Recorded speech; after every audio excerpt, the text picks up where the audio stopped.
J'ai lu une phrase qui m'a beaucoup inspiré.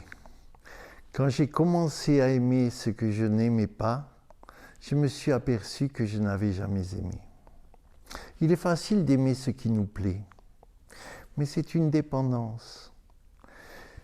Il est beaucoup plus libre d'aimer sans jugement de ce qui est beau ou pas beau, ce qui est laid ou pas laid, mais de voir tout comme création de l'univers.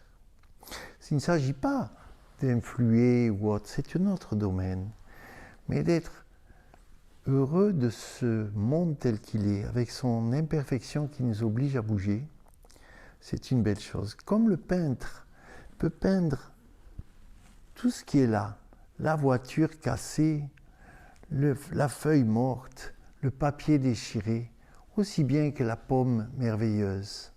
Il n'a pas de jugement, il est émerveillé par les formes et les couleurs.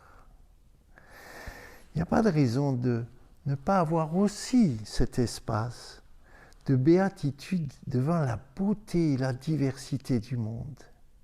Bien sûr, il y a la mort, bien sûr, il y a la déchirure, mais si vous regardez la nature, l'arbre va donner des feuilles mortes qui vont faire l'humus qui permettent à l'arbre de monter.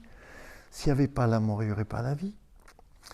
Comment je peux aimer ce que je n'aime pas? Ça m'oblige à grandir et à regarder de la vision de l'aigle la beauté du mouvement des marées, du jour et de la nuit, de la vie et de la mort, du plaisir et de la souffrance. Sachez habiter la vision de l'aigle, mais aussi le terrain de la fourmi. Les deux sont importants.